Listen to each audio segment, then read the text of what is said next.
Good morning. My name is Nelson Santana, and I am Assistant Professor and Collection Development Librarian at Bronx Community College of the City University of New York. I want to thank everyone for being here today at the LACUNY Institute 2020-2021 conference. I do apologize for the brief technical difficulty that we had this morning, and do thank you for being patient and waiting. I also want to thank everyone who made this two-day conference a possibility.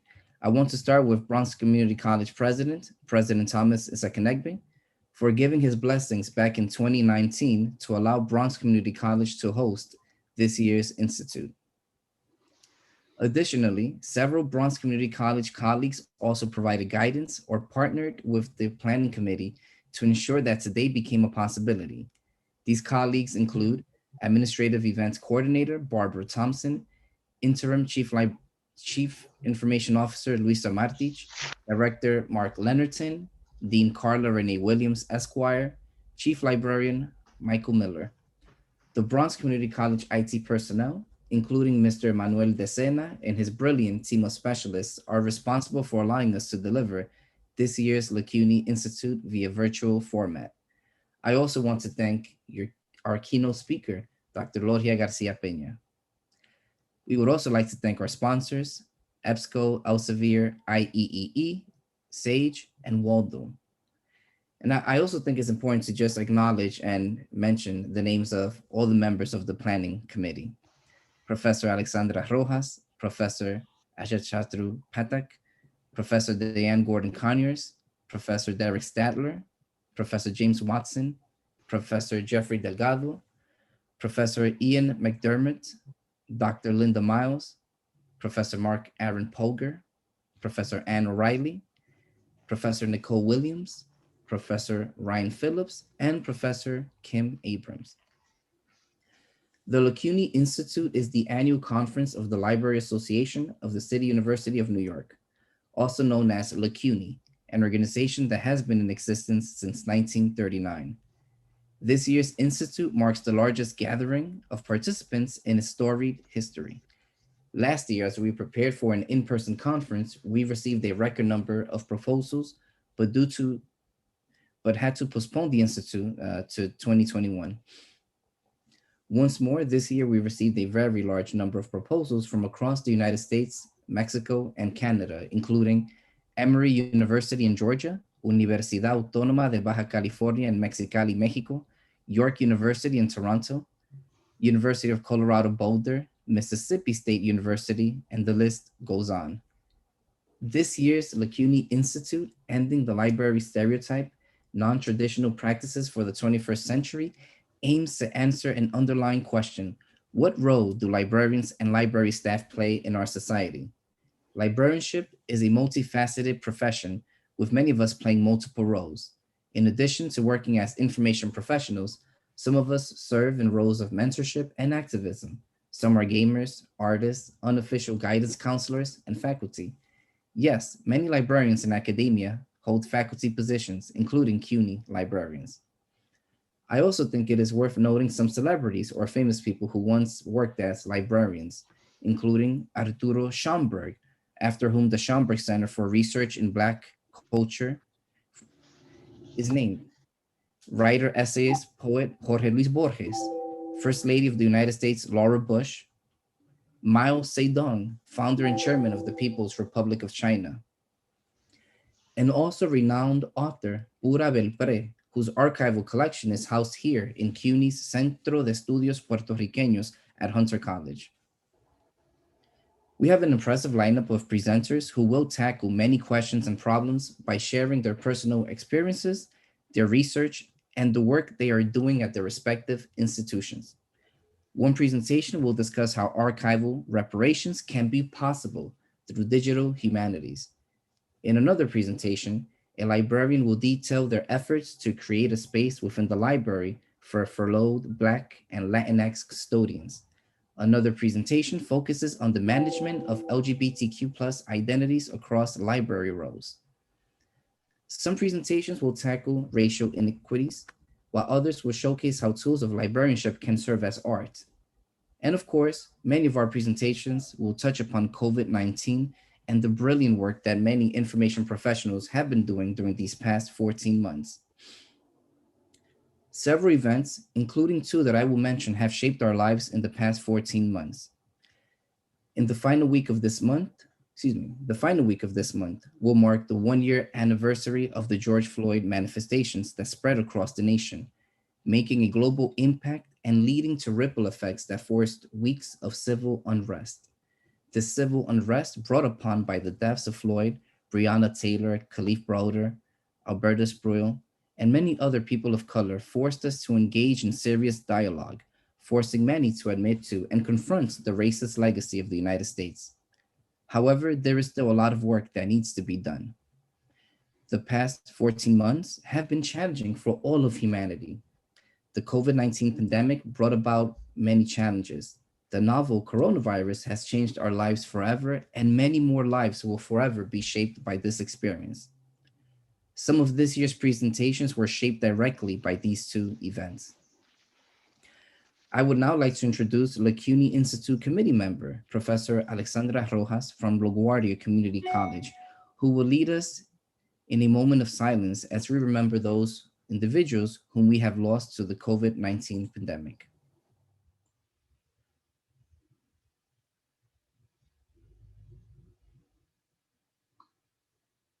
Good morning, everyone. My name is Professor Alexandra Rojas, and I'm from LaGuardia Community College.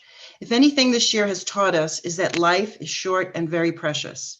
At this time, we would like to take 1 minute of silence to remember our colleagues that have passed.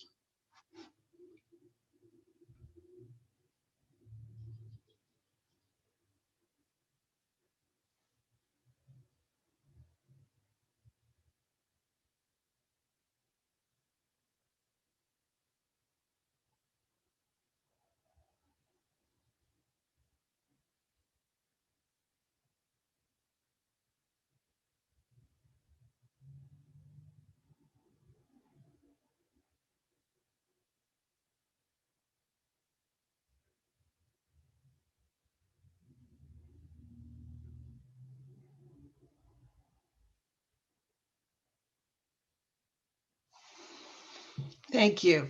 It is my honor now to introduce Ian McDermott, President of LACUNY from LaGuardia Community College. Good morning, everyone. Thank you for being here. I'm Ian McDermott, outgoing LACUNY President and of LaGuardia Community College.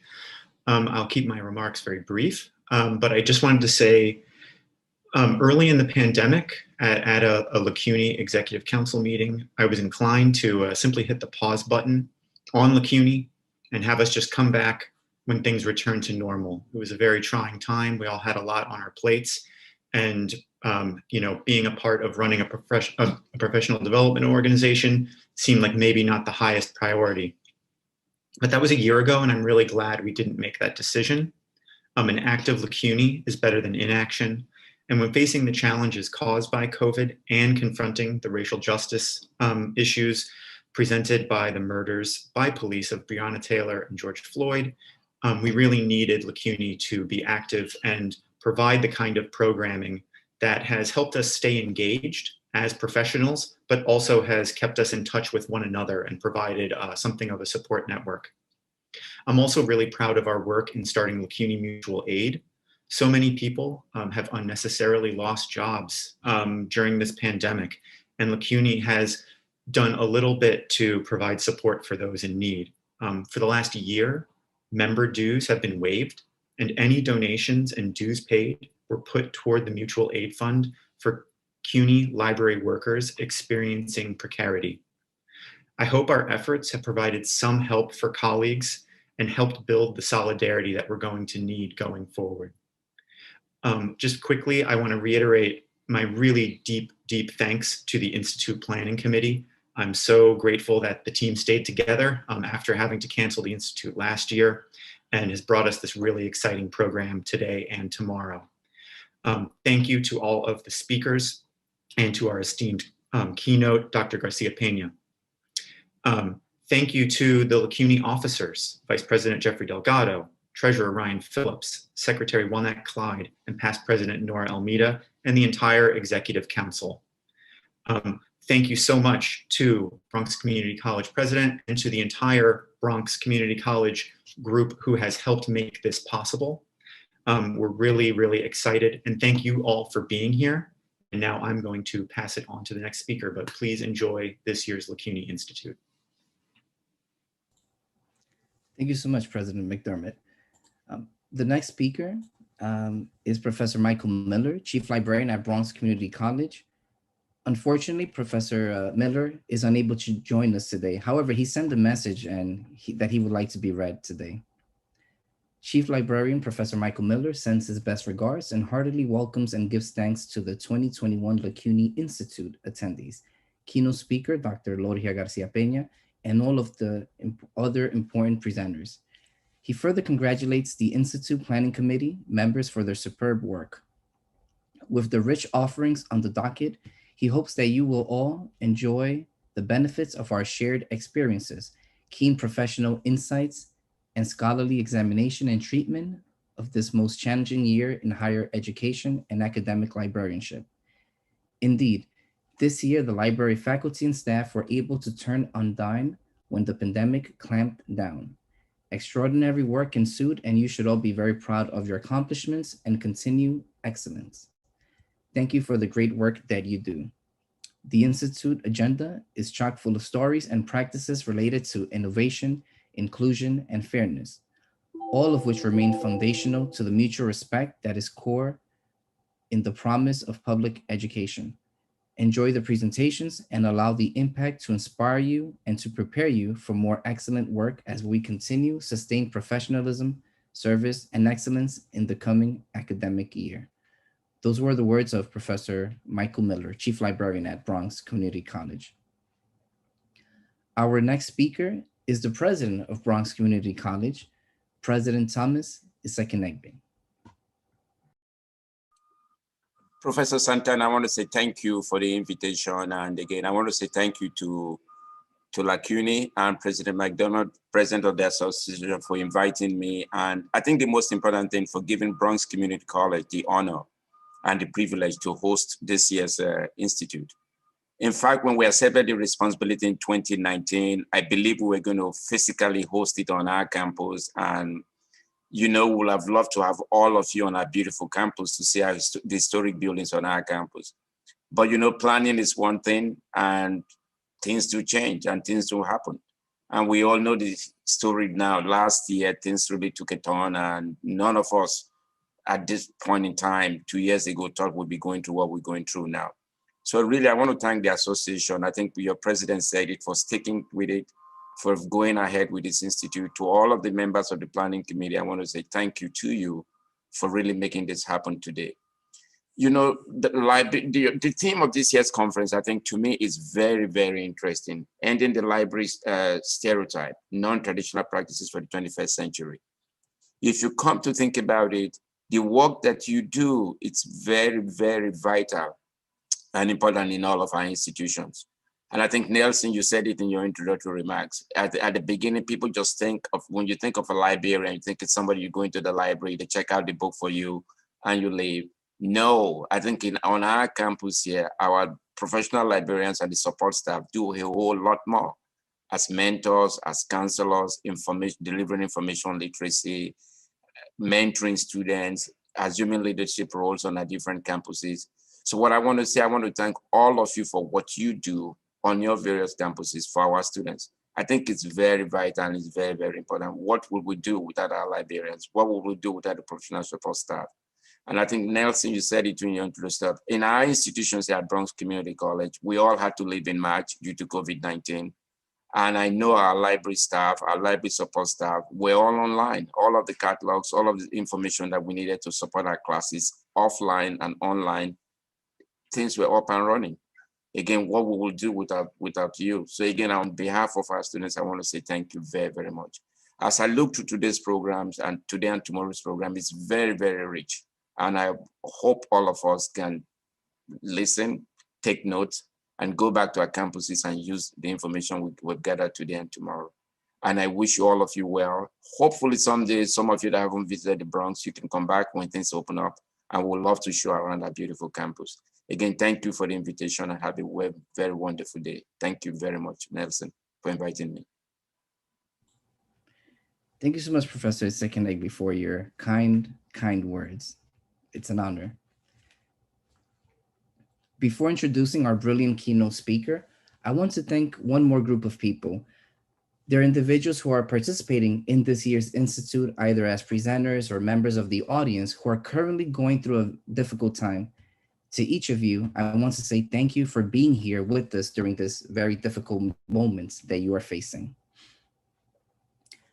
Dr. Lorgia García Peña is Professor of Latinx Studies and founder of Freedom University. She is a first-generation Dominican Latinx Studies scholar from Trenton, New Jersey. She studies Blackness, colonialism, and diaspora with a special focus on dominicanidades. Her work is grounded on social justice, women of color, and Afro-Latinx episteme. Dr. García Peña is currently finalizing 2 book projects and a transnational digital archive. She has authored several scholarly articles. Her award-winning book, The Borders of Dominicanidad, Race, Nations, and Archives of Contradictions, delves deep into Dominican society and history by dissecting foundational myths and state-sponsored propaganda. She also looks at Dominican alternative cultural production and the socio-political resistance found in performance arts and Afro-Dominican popular religions. Dr. García Peña is the recipient of numerous awards and honors. Earlier this month, it was revealed that she will be awarded the 2021 Frank Bonilla Public Intellectual Award, an honor bestowed upon by the Latin American Studies Association. Last week, CAUFU, a journal of comparative and relational ethnic studies, published an issue dedicated to the scholarship and teaching of Dr. García Peña. And in January of 2020, the event, The Legacy of Dominicanidad, a symposium on the work of Lorgia García Peña, brought together scholars and intellectuals from diverse fields. I note these last 2 honors because these are the type that are often afforded to scholars whose works have made major interventions, changing their respective fields. There are scholars whose writings are exceptional, just brilliant. And there are authors whose works move us in ways that most scholarship just cannot. Dr. García Peña's writing accomplishes both. Without further ado, it brings me great pleasure to introduce this year's LACUNY Institute 2020-2021 keynote speaker, Dr. Lorgia García Peña. Thank you so much. I'm going to share my screen for that lovely introduction, Professor Nelson Santana. And thank you everyone for being here today. And again, especially to Professor Santana for the kind invitation to share my work with the Librarian Association of the City University of New York during this annual institute. I have immense respect for the work of the librarian. Without what you do, my work would be impossible. So I first and foremost want to thank you all for your work and your commitment to knowledge production. When Nelson first invited me to give this talk, I was hesitant as I did not know how the work I do would apply to the work you do. But as I thought more about how our paths meet through both research and encounters with students, I thought the most productive way to engage with you would be to just share a little bit about my path as an ethnic studies teacher, some of the lessons I learned over the years, some examples of my teaching, and some of my thoughts of what we can do together as students, as learners, as researchers, as librarians, and as part of institutions of learning to create anti-colonial spaces and dialogues in the places we work. And this is fitting with this year's theme on how to make the university such a space. So just to be clear, I think that is the goal for all of us. The university as it is a site of colonization. It is a site that privileges whiteness and therefore creates through its elitist classes, races, and incredibly blinding practices, exclusion and inequality. It is yours and my responsibility to work to end that. And so I hope today we can have an honest conversation about how to do this work and how to do this through the work that both of us do with students. Okay, here we go. There are 3 points I would like to keep in mind. I would like you to keep in mind, and that I hope are takeaway at the end of my talk today. First, we all have an opinion and a lens from which we see and learn in the world, and that is what we call subject position. Second, the lens through which most of us learn what we learn has been produced is Eurocentric, and is white, and is biased.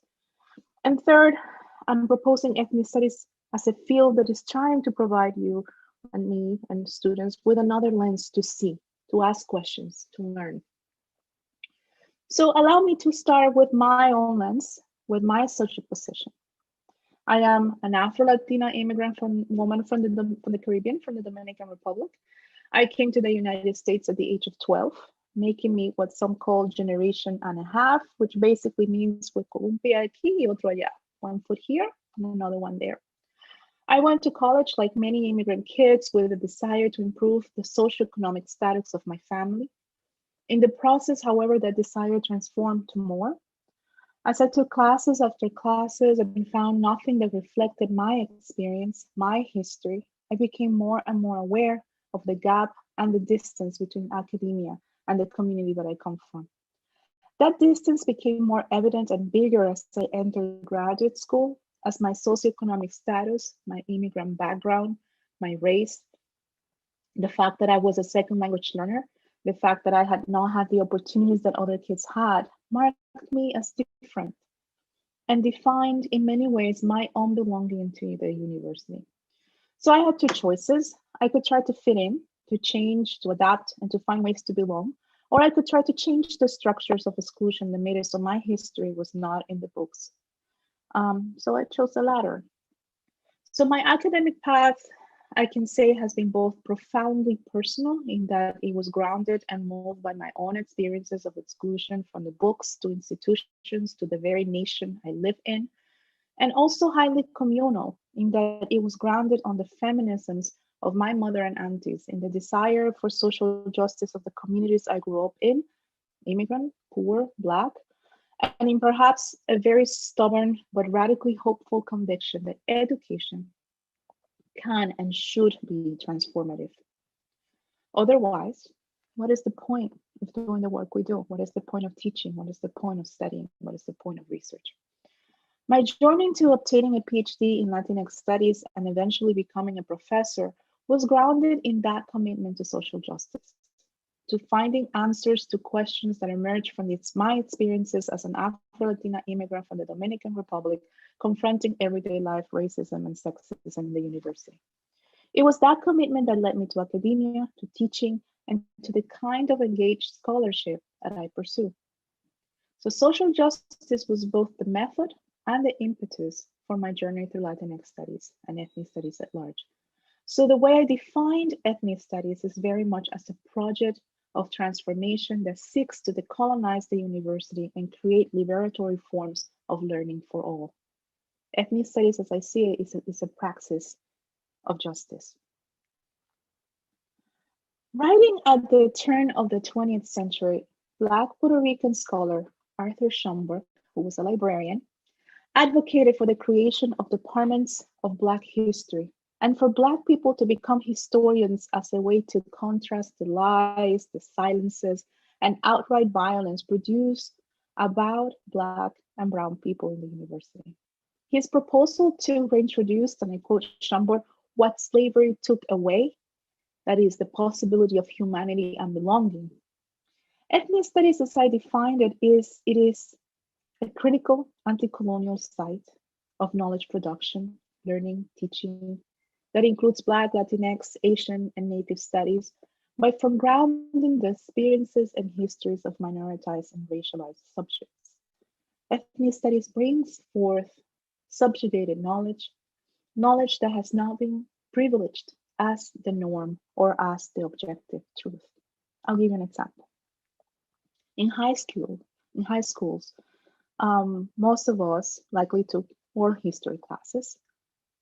How many of those world history classes focused on African history beyond Egypt? Or when studying US history, how much time did you dedicate to analyzing, let's say, the impact of the Monroe Doctrine on Latin America? The history we study is always viewed from the perspective of empire. Meanwhile, the significance of that history on the people who experienced the violence of military interventions, of colonization, is silenced, even when the consequences are palpable, even in the present. For example, studying the US imperial ventures in Latin America will help us understand the current immigration, quote unquote, crisis, the reason why there are so many Latinx people in the United States, the reason why Central Americans are seeking asylum at the Southwest border, for example. It will allow us to see that there is a clear and straightforward historical connection between immigration and colonialism. But what we teach at every school right now, what we consider to be the standard curriculum, is actually grounded on colonial structures, but masked as objectivity, because it comes from the unannounced subject position of white supremacy, which we have been socialized to understand as the norm and as subjective. In the process, we've all been deprived from learning because we've all been brought up with some ideas of truth, what we think happened, what we feel certain about, but those ideas are incomplete, biased, racialized, colonized. So when we talk about processes like independence, revolution, or the birth of a particular nation, we think we have the right dates and the proper names and the people that created those nations, that led those movements. Then we have constitutions that become universal truths about those particular nations. But all of those are actual partial truths. What we don't hear, what we don't read about, what has not made it into the written archives, or what has not made it into the textbooks that we write. That's the subjugated knowledge. That is what critical ethnic studies is concerned with. I teach my students to question everything they read, to identify the silences even in my own syllabus, and to, even in my own lectures, the absences even if they cannot feel them. Those silences are what we truly need to understand for understanding our collective human experience. Ethnic studies is charged with filling in the immense gap left by our Eurocentric education system. So how do we teach in ways that decolonize knowledge and contrast hegemonic whiteness and Eurocentric versions of truth? One of the classes I teach regularly, I call Performing Latinidad. It's a course I developed my first semester as an assistant professor of Latinx Studies at Harvard University in 2013. And that has become a sort of sanctuary for first-generation students of color. Now, Harvard doesn't have a department, program, or center for ethnic studies. And that's about to change at CUNY, and I'm extremely excited for the development of ethnic studies there. Harvard doesn't provide students of color with a meeting space or a center for community events. This is common for a lot of the elite universities. For my students of color, the classroom, and in particular, the Latinx Studies classroom, has become such space. It is in these courses that students meet each other and build alliances and networks that allow them to confront the violence and racism of their environment. The first of its kind at Harvard, Performing Latinidad examines the construction, imaginings, and representations of Latinidad as performed in a variety of genres, including poetry, fiction, drama, music, slam, and film, in conversation with various social historical movements that have helped define notions of US Latinx identities. By bringing Latino studies criticism, border theories, feminism, race, and ethnicity theory into conversation, we address issues of identity, notions of citizenship, language, authenticity, representation, and belonging. But because the class has a hands-on on performance and art making component, it is also incredibly engaging for students at all levels, from first year to doctoral. Every semester, students enroll in Performing Latinidad work with a visiting artist to develop an artistic intervention based on readings from class. Students look forward to their final performances as they become one of the very rare instances in which they become visible in a campus that seems to constantly invisibilize its students and faculty of color.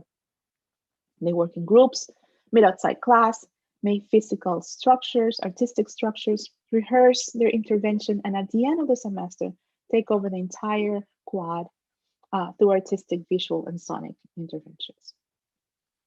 I'll give you a couple of examples. In 2015, for example, students erected an altar to San Gelo. You see the picture on the screen. That became a shrine for ethnic studies, quote unquote, prayers and ofrendas. With letters and notes asking San Gelo to intercede on behalf of Latinx students in asking Mr. Harvard to finally, and I quote, provide a space for Latinx students, approval for a concentration in a department, and the hiring of professors in the field of ethnic studies, and I quote, the shrine became a site of activism and representation for Latinx and other students of color on campus who guarded the shrine and brought flowers, candles, and other offerings to demand the miracle. The shrine remained in place over a week due to the complicit relationship between Latinx students and the custodial staff charged with removing it. A year later, amidst the presidential election campaign, the students enrolled in Performing Latinidad decided that their theme for the final performance was going to be taco trucks on every corner of the yard. Challenges the then popularized controversial statement by Marcos Gutierrez, co-founder of Latinos for Trump, that, and I quote, if you don't do something about it, you're going to have taco trucks on every corner. Over the fall semester, each of the 6 groups of students prepare under the direction of performance artist Josefina Baez, an installation and a performative text based on class readings, and that spoke to both the overarching topic of the class and to the specific intervention, in this case, taco trucks, they had chosen for the performance. For the visual installation, students built cardboard trucks that moved throughout the campus, sharing poetry tacos with passerby. Students wrote original texts, made installations on various trees, and even transformed the iconic John Harvard statue into a bad hombre, a sculpture that challenged the rhetoric of the Trump campaign, as well as the language of the Harvard administration that continued to refuse the creation of ethnic studies department despite 47 years of student demand. The performative intervention thus bridged the larger national political climate with the local campus climate, exposing the hypocrisy of the university in its refusal to recognize Latinx studies as a legitimate field of inquiry, while simultaneously celebrating its strides in diversity. The energy these students brought to campus was contagious. In the final moments of the performance, students staged a procession that was joined by students, faculty, and tourists. It was a triumphant day, and everyone felt great about the work done. The morning of the next class meeting, in which we were supposed to unpack the performance and think critically about the work we had done, we woke up to the news that Donald Trump had been elected president. That Wednesday morning, I struggled with the decision of whether or not to cancel class, as many of my colleagues had done. It was an overwhelming day, a day of mourning, a scary day for many of the mostly Black, brown, queer, and undocumented students enrolled in Performing Latinidad. I simply did not have the words of comfort or wisdom that could assuage their fears, even a little. As I searched for an answer in my syllabus as to what to do that day in class, I stumbled upon an essay by Barbara Tollinson and George Lipsitz entitled American Studies as an Accompaniment. In it, the authors argue that scholars need to know the work we want our work to do and how our scholarship can serve to accompany positive changes in our society. If we want to actually dismantle the oppressive systems that persistently reproduce inequality and oppression in time of terror and repression. The work I wanted my teaching to do, the reason why I became a teacher, was to enact social change, to create the kind of classroom that had been denied to me. My commitment to students was thus grounded in justice and in the hope for the impact that I wanted the students to have in their communities, starting in the classroom and expanding beyond it. Instead of canceling class, I opened my classroom to all students who needed a place to process what it meant for them to now be forced to live in a Trumpian world. I decided to accompany them, trusting that the community we had worked to co-create the past several months would hold us. As I stood in front of that lecture hall that morning, I was reminded once more of the power of community. Students came in holding each other, many cried, and for the first 40 minutes of class, we allowed ourselves to feel, to express anger, and to simply listen. I did my best to make sure students felt safe in the classroom by setting the tone for the respectful processing. At the beginning of class, I made the following announcement. This is a safe space for people who may not feel safe anywhere else today. Nothing we say here leaves the classroom today. There were many undocumented students enrolled in the course who woke up terrified that they would be deported or persecuted. My priority that day was to make sure they felt safe to speak if they chose to, at least for the duration of the class. And they did speak, and we all listened. We listened to their fears, we listened to their stories, and we listened to their sobs. Then I asked, what now? What did you do in the space that you inhabit here at the university to support our most vulnerable in your community? How do we hope and how do we learn amidst fear and terror? These are questions that are relevant today in the middle of the pandemic and as we continue to see attacks on communities of color. What is the work we need to do? What followed will stay with me forever. One student got up and went to the board and began writing as her peers shared thoughts and ideas. I sat down and watched my students take the lead in identifying the most urgent needs they saw in their community to protect undocumented students in this case. They continued working after class, and within 3 hours, they drafted a document that would be adapted nationally, calling for university campuses to become sanctuaries. Some of you might remember that, to protect their undocumented peers from violence, the violence that we're expecting to come. Their actions, their accompaniment went beyond the class. It extended several years as they continued to organize and think together through writing, discussion, teachings, and eventually through rallies, civil disobedience, and media interventions. Their actions led to the founding of an organization in support of undocumented students and to the creation of several university resources, including the hiring of staff and the allocation of financial resources for DACA renewal and legal fees. Recently, I reflected on those early post-election days with a student who has since graduated and become a union organizer about what the experience had been like for students like herself. She said to me, and I quote, "The syllabus gave us the tools and the class gave us the community. The method for organizing was always in the class." I want to talk a little bit about ethnic studies as a method for social justice. Social engagement and community-grounded learning have always been at the center of ethnic studies since its early formation. In the 1960s, Chicano students' walkout in the west of the United States led to the founding of the first Chicano studies program in San Francisco State in 1969. In the 1970s, the sittings and the demonstration in the Northeast also led to Puerto Rican and Hispanic Caribbean studies programs at Rutgers, CUNY, and Hunter. Most recently, the actions of students at Williams, Wellesley, and Yale in New England resulted in the hires of Latinx studies faculty, the creation of spaces, centers, and departments, and most importantly, in building alliances between faculty, students, and staff. Social justice is at the core of how we do ethnic studies. Yet, when we know that history, how that commitment translates to the everyday life of our students in the classroom is less evident, though no less important. The examples of the post-election class, inspiring as they are also exceptional. The political circumstances, the campus environment of 2016, and the performative nature of the class allow for these expressive forms of activism that would have proven impossible, or at least less natural, in a more traditional classroom and in a different political climate.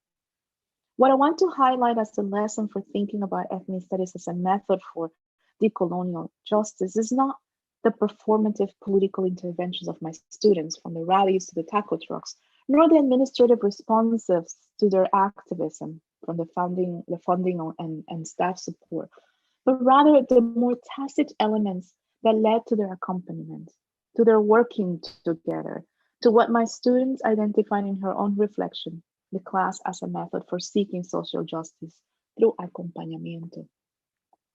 I want to reflect on how to move from individual faculty and student initiatives to broader collective and collaborative projects that can accompany structural and lasting changes in our learning communities and beyond. The concept of acompañamiento or accompaniment comes from Central American liberation theory and activism. It relates to the idea that social change is a process that is not given to the people, but that emerges from the people. And allies cannot create social change, but they can accompany it with patience and courage. They can walk together and participate in the creation of social changes. Lipsitz and Tollenson write about accompaniment as a process that opposes the traditional neoliberal model of a competitive labor market and NGO-driven development in which progress is brought to a community rather than emerging from within. They argue that dominant neoliberal model has failed in moments of crisis when those implementing it, even when those implementing it are well-intentioned, as we see in the failure to reconstruct Haiti after the earthquake or in the post-Katrina rebuilding of New Orleans. In this increasingly market-driven world, we are encouraged to think for ourselves as individual owners of our lives, identities, careers, courses, of our research, of our syllabi. We are each as such responsible for our own successes and failures, from passing a class to graduation, to getting the job, to obtaining a promotion, to creating an archive. The dominant reward structure in this society, and in particular in academia, promote competitive practices rather than collectivity and accompaniment. In the classroom, this often manifests in students' desire to protect their work, their research, and their sense of authorship. For faculty, it manifests in the secretive ways in which information about tenure processes, hiring practices, fellowships, publishing, etc., seems to never reach everyone equally, hindering opportunities for advancement and development, particularly for junior faculty of color and first-generation faculty. To contrast this toxic environment, we need to follow Lipsitz and Tomlinson's call to turn to accompaniment, to the collective open sharing of knowledge and resources, to a way of doing our work that promotes the growth of the field and the well-being of all involved. We need to reject the neoliberal practices of individual success. Accompaniment needs to be at the center of our learning, our research, our archive making, and our teaching. We know that our work as students, librarians, scholars, grows through collective conversation with our peers and with our audiences. This is why we have these spaces. This is why we have institutes and conferences, because this is how we grow. However, to learn together, it is first necessary to trust one another, to feel comfortable and secure in spaces we inhabit in the classroom, to know our ideas will not be dismissed as silly or stupid, and to appreciate the significance of every voice, rejecting the dominance of a single voice. This is not an easy task, as most students of color are survivors of deep classroom traumas. We have all been, at one point or another, the only or one of few of our ethnicity or race. We've had to learn our own histories as side projects, and we've been asked to speak for the collective due to our presumed expertise, which is based solely on occupying a racialized body. To develop trusting communities in the classroom, I begin by acknowledging these traumas as I experienced them myself, while also inviting students to strive to create with me a different kind of learning environment. Together, we create simple rules for respecting one another that go from not dominating the conversation to checking our own privileges and subject positions before posing questions. Additionally, there's 3 requirements that I include in all my courses. Everyone must learn each other's name, regardless of the size of the classes, and I typically have very large courses. We read together. We read together as a class, and we create reading groups that meet outside class. And we do group projects. While there are individual reflections and papers, the majority of assignments that we do are in groups. These are challenging at first, as students have to let go of their ways of understanding grades and authorship, but prove rewarding as they learn to rely on each other's strengths, make each other accountable, and learn to make room for each other's mistakes. Throughout the semester, all assignments are peer-reviewed, all writing begins with workshops, and students slowly learn to become invested in collective learning, as the philosophy of the classroom demands we accompany each other and make it together to the end of the term. In a society that constantly urges people to have more, Tomlinson and Lipsis remind us that the real task is to learn how to be more. Collective learning teaches us how to be more through accompanying one another. We all come into the classroom with a diversity of experiences and perspectives, teachers and students alike. Tapping into that rich diversity can be a powerful contradiction to the academic culture of individuality, as well as an important way of bridging the gap between community and university walls, of promoting a democratic form of learning that extends beyond the classroom. For me, this type of teaching and learning gives me hope, the kind of hope that philosopher Jonathan Lear qualifies as radical, as it encompasses the possibility of change for the world we want to create rather than the one we inherited. Lear writes, and I quote, "What makes this hope radical is that it is directed toward future goodness that transcends the current ability to understand what it is." Radical hope is not so much something you have, but something you practice. It demands flexibility, openness, and what Lear describes as imaginative excellence. Radical hope is our best weapon against despair, as Junot Díaz reminds us. Even when despair seems justifiable, it makes the survival of the end of the world possible. Díaz writes that only radical hope could have imagined people like us into existence, and I believe that it will help us create a better, more loving future. End quote. To hope radically thus means to act and means the logic of destruction, cultural devastation, colonialism, racism, enacting effective changes for the next generation. Teaching practices that are progressive, that ask about the work we want our work to do, allows us to confront trauma, the feeling of loss that which slavery took away, to quote Chambord again. It allows us, both teachers and students, to connect and to understand what we do and why we do it. Latinx studies as a field, and as do other ethnic studies fields, exist within the framework of radical hoping, as an antidote to the white supremacist exclusionary teaching and learning that many of us are still trying to recover from. Whether we are explicit about it or not in our teaching, what we teach demands that students think of themselves as actors and relate to the reading from a personal space, from what Latina feminist writer Cherry Moraga calls theorizing from the flesh. When teaching Latinx students and other students of color, it becomes even more urgent to make that relationship with text explicit, to acknowledge that the effective link that exists between subject of study and subject position. That acknowledgement does not distance us from critical dialogue, but rather opens the possibility for a more sincere critique that leads to action in and out of the classroom.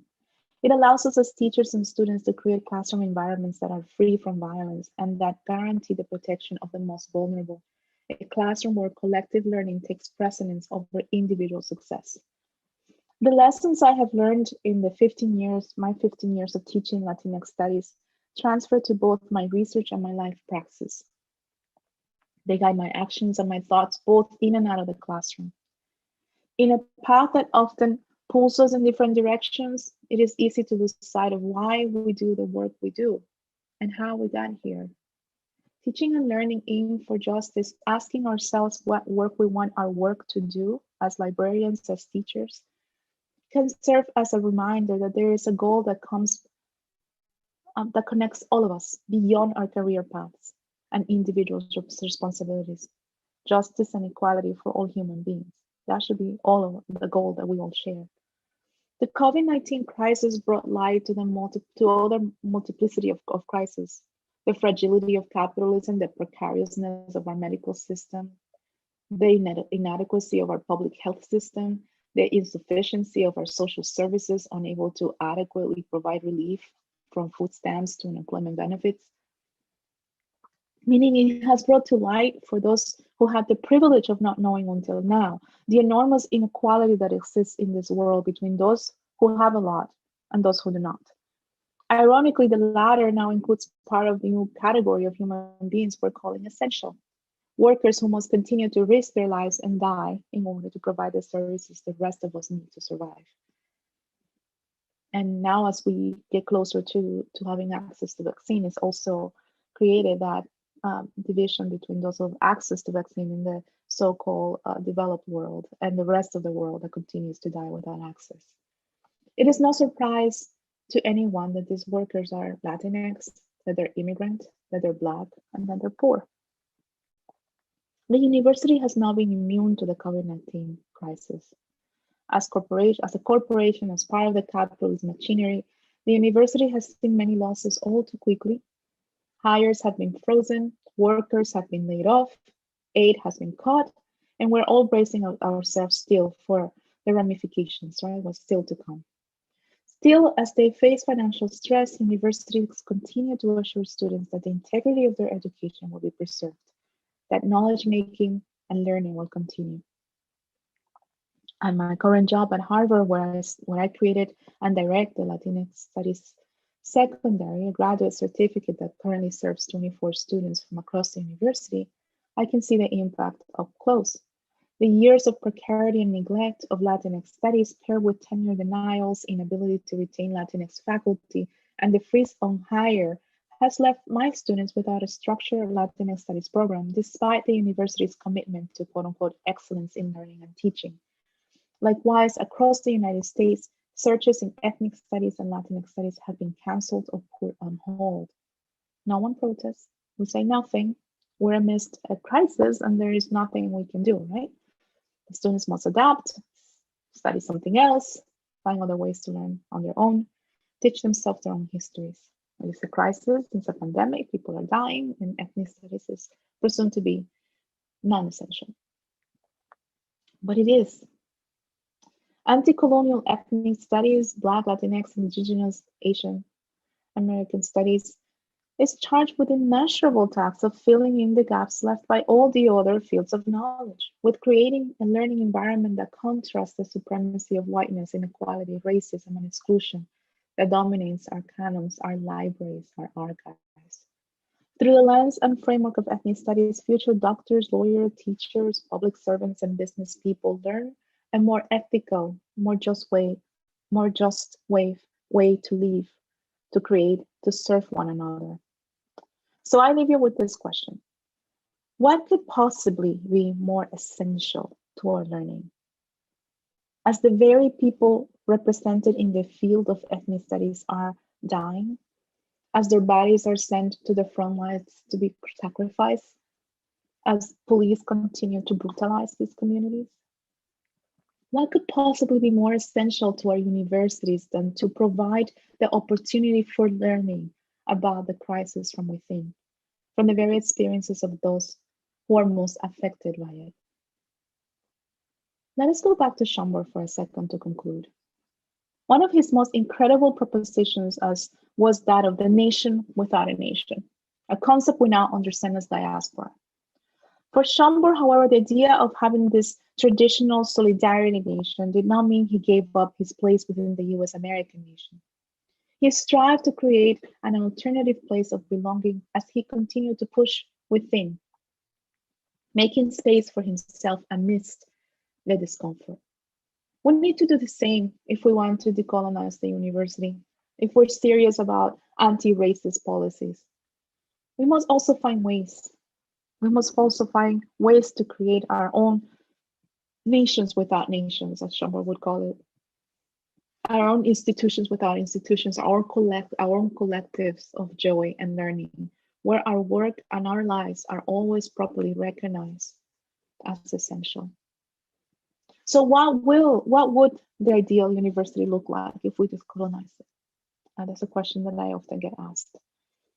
And for me, it would look like a group of scholars, librarians, teachers, students of all races and ethnicities, centering the work, centering it, not including it, but centering it. The work histories, the artist production of marginalized, minoritized, colonized, and racialized people, Black, Latinx, Asian, Indigenous, immigrant, disabled, queer people. And not only centering their experiences, histories, imagination, culture, products of colonized, racialized people of the world, but also looking at those people, not looking at those people as objects of study, and instead looking at their knowledge as central to the conversation. Paying attention to the ways in which their knowledge can shape how we understand the world. Taking their epistemologies, their philosophies seriously. If you ask me, I think that is the work not just of ethnic studies, but that should be the work of the university at large. So I'll leave you with that. Thank you very much for listening.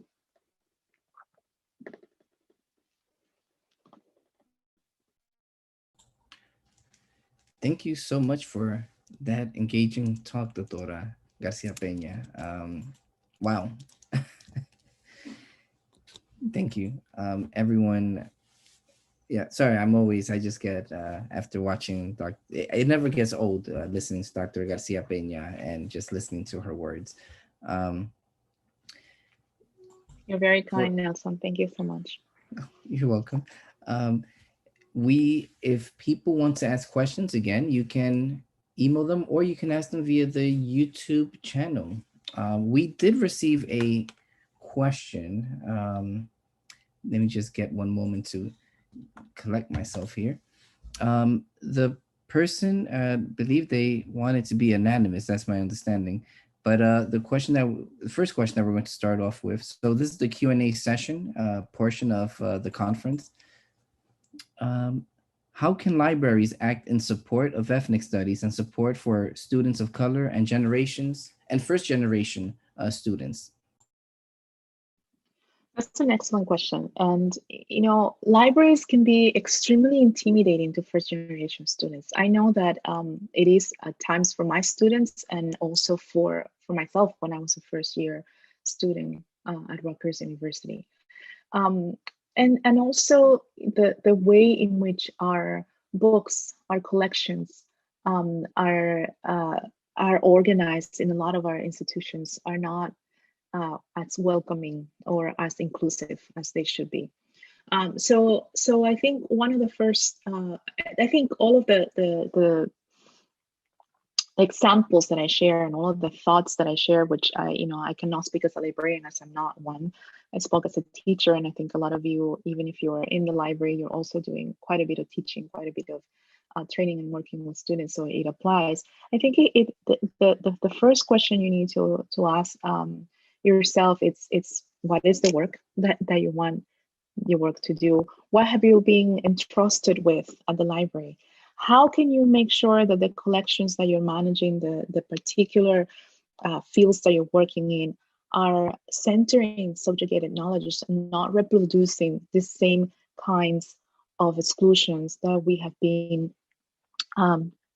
basically trained to reproduce? All of us that have graduate degrees have been trained to privilege Eurocentric knowledge, even if we are in fields, in area fields such as Latin American studies. If we think about the way in which a Latin American studies collection looks, and who are the writers that are available in our libraries, we're always going to find 100 books by Borges and Cortázar. But how many Afro-Latin American scholars and how many Afro-Latin American books are going to be featured?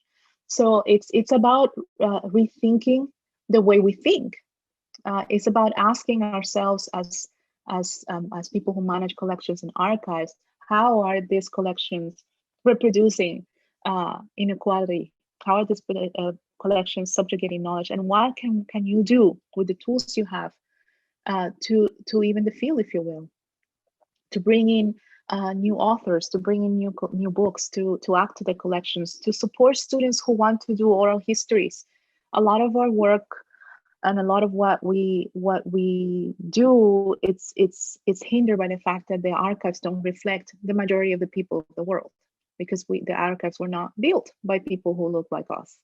So how do we support projects that unsilence, if you will, those histories?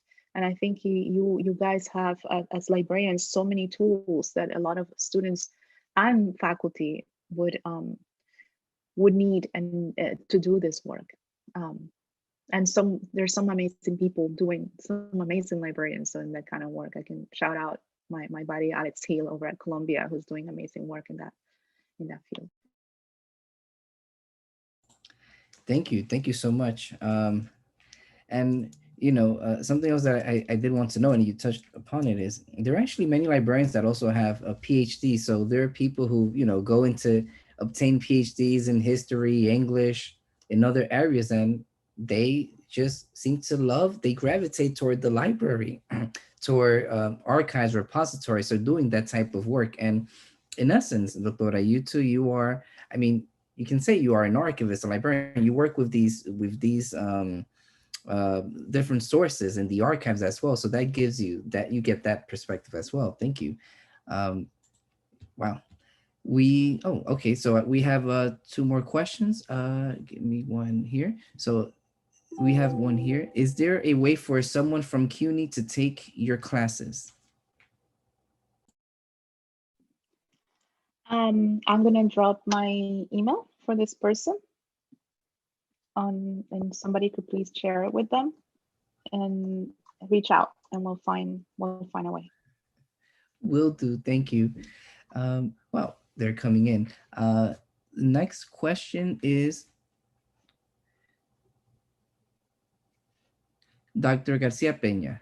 Thank you for, so this is a question from Professor Jill E. Barron from Dartmouth University. Jill, yeah, Jill does amazing work as well. People should check out her documentary, Change the Subject. But I'm going to ask, she does a lot of amazing work. Let me ask her question. Dr. Garcia Peña, thank you for your talk and for offering us this idea of acompañamiento and your powerful example of how this shows up in your classroom. How do you see acompañamiento similarly showing up within the organizational and professional structures of the university? How might we transform the hierarchical structures of the academy that feel so permanent to make them feel more communitarian? Is this possible and or necessary? Thank you so much for the question. Big fan of your work as well. It is necessary. Is it possible? I don't know. I've been trying. I don't know if it's possible, but it's incredibly necessary. It's urgent. We cannot continue to go the way we've been going. The structures of the universities are colonizing structures. The way in which they work, the way in which they exclude, the way in which they inflict pain. I think that what we can do as people who were part of institutions, the very first thing that we can do is to look at our own complicity. And make no mistakes, we are, myself included, complicit with the structures in the university. When we don't think about how my particular privilege is affecting somebody else who's a member of the university, that's complicity with a system of oppression. I'll give you an example. If you are a senior white faculty in your department who is tenured, who teaches in, let's say, a Eurocentric field, like, I don't know, German history, to throw just some random field out there, and there is a junior member in your department who is specializing in Black American history. And let's say you have 5 students in your seminar and they have 200. Is that fair? How do you think that's affecting the way in which that faculty member is faring for tenure? Now, when you add to that the service tax that all faculty of color are made to pay, we are obligated to do this. We, as faculty of color, are always serving on more committees. We're expected to serve on all kinds of diversity committees. We're expected to serve on all kinds of committees related to our particular ethnic studies field. And in addition to that, we're mentoring students who gravitate to us because there might be a handful of us. I mean, that's a little different at CUNY where it looks diverse, but still, diversity does not necessarily mean justice, right? And we all know that. So when we're not asking ourselves questions about equality and questions about how the fact that another faculty member in our department is being overworked, it's faring for us, that creates a form of complicity. When we stay silent at the face of institutional practices that are unfair, we've been seeing too many stories lately of people being fired, tenured professors being fired because they're whistleblowers, or people being let go because they went and criticized the university in a particular way. These are all kinds of things that we're supposed to be protected as scholars. And so I think the main question here is asking ourselves how we as members of the institution, whether we're librarians or tenured professors or staff, are complicit with the structures, and begin to change that, begin to not be complicit, begin to speak up. And this is particularly important for people who are secure in our jobs, for people who have tenure, for people who have the privilege and can speak. Often the people who are speaking up are precisely those who are most vulnerable. Thank you for your response, and thank you, Joe, for the question. Another question has come in, this one from Ian McDermott, LACUNY president. Do you see this project, WRT, so I'm going to assume that this means with, do you see this project with the library as a rebuilding effort through efforts like oral histories and foregrounding marginalized authors, scholars, as opposed to simply an integrative project?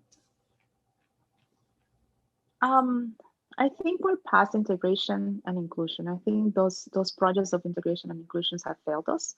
And the way that they have looked like, it has, the way I describe it usually to my students is like sprinkle on the ice cream, right? So you have the ice cream, which is your Eurocentric project of knowledge, and then you sprinkle a little bit of color on top, which is the subjugated knowledge. That needs to stop.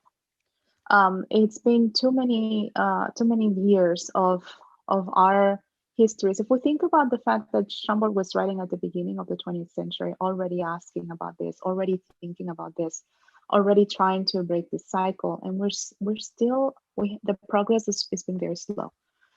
So I'm not interested in projects of integration. I'm interested in projects of, we have to flip the pyramid, if you will. We have to recenter and this subjugated knowledge. We have to rethink the big questions. If we're thinking about modernity, can we think about modernity from the Haitian Revolution as opposed to from the French Revolution? We need to rethink about, rethink the sort of the big human, and this is particularly relevant to the humanities, the big human questions from the perspective of the subjugated knowledges, from the perspective of people who have not had a chance to be at the center of our archives. And I don't think that the excuse of, oh, we can find them on papers, it's good enough. I think there are multiple ways, and a lot of us are doing work that shows that there's many, many, many ways in which we can do this. And we need to absolutely do this. Our students deserve it, and our education is incomplete if we continue to center and have our colleges and universities dominated by Eurocentric histories and knowledge production. And that is what it is right now. If you think about every department, if you think about an English department, if you think about a history department, and you look at what the typical syllabus for a course there looks like, it's pretty scary because it doesn't reflect the majority of the world. Thank you so much. We have another question. I apologize if I was typing. I forgot to unmute myself. I do apologize for that. It's okay. Next question is from Francine, and I apologize if I mispronounce anybody's name. Next question is from Francine Egger-Sider. I would like to find out how the students respond to the silences in the syllabus at the beginning of the class. At the beginning, they're very shy, especially students who have never taken a class with me. They're kind of stunned and shocked by the question. They're not used to being asked for input. They're not used to feel like they can speak back in a class and say, well, this class doesn't reflect me, or this syllabus is missing that. So I mentioned this at the beginning. Then we do halfway through the class, we do an anonymous. I do an anonymous survey where students can just write what they think the syllabus is missing, and it doesn't just end there. I typically, one of the class assignments is for them to fill it. So what is not just to name the silence, but to feel the silence. So what is it, for example, in an Intro to Latinx Studies class, which this introductory courses, particularly in colleges where in my case, it was the only class in the entire university that was an introductory class to ethnic studies.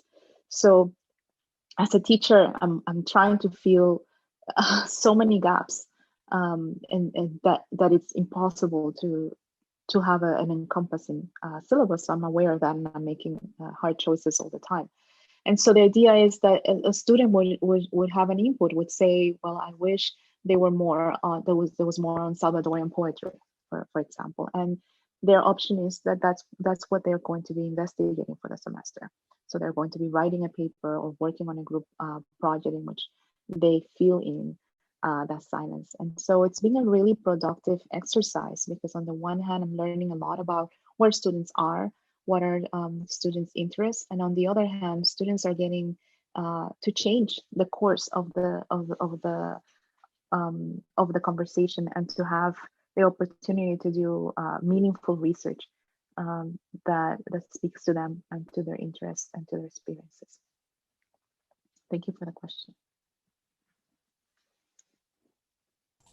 There is a question, but I cannot see it, and I do apologize. So I know there is at least one more question. Okay, I asked the person to please post it again or email it, as I cannot see it. Okay, I don't think we see. Sorry about that. The little one woke up. That's all right. That's life right now. We are also at the 10:30 a.m. mark, and this will be the last question. If if Dr. Espinal is able to post it, we'll ask it. But I do apologize that I do not see it, and my colleague informed me that he does not see it either.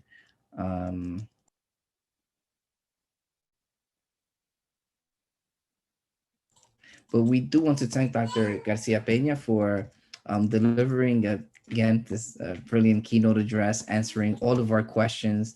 The LACUNY Institute, what a way to start it this year. And yeah, we have more. We have several panels. We have today and tomorrow. I just want to let people know that we understand that Zoom fatigue is real. Normally, the LACUNY Institute is a one-day conference, but because we understand the Zoom fatigue is real, we actually divide it into 2 separate days: 4 hours today, 4 hours tomorrow. Okay, I see the person stated. Okay, they understand that we are over time. Well, Dr. Garcia Peña, I leave you with the last word. Is there anything else you want to say? I do not want to put any pressure on you at all. No, absolutely. Thank you again so much to LACUNY for inviting me. I feel truly honored to be in conversation with you all. I've seen the panels ahead, and they all look extremely exciting. I'll be popping in and out sometimes today and tomorrow. I want to again thank you for the work you do. I mean it when I say that without the work you do, my work would be impossible. And so I look forward to the rest of the panels, and I wish you a wonderful conference. Thank you again for the invitation. Oh, muchas gracias. Thank you. It means a lot. And I guess people won't hear the applauses, but this is one of the negatives of not being in person. But people are very excited. The chat was very active, and people sending messages. So thank you so much for your keynote address, and thank you to all the speakers this morning. We have again, I'm going to share the program. Everyone who registered for the conference received this information. You can take a look at the program. You can send us an email if you have any questions. And yeah, the next sessions begin promptly at 10:45 a.m. We ask all the speakers to please join your respective sessions via Zoom as the IT personnel, and your moderators will be there waiting for you. Again, thank you everyone for joining us for the keynote address. It's been a pleasure, and we look forward to the LACUNY Institute 2020-2021. Thank you. Goodbye.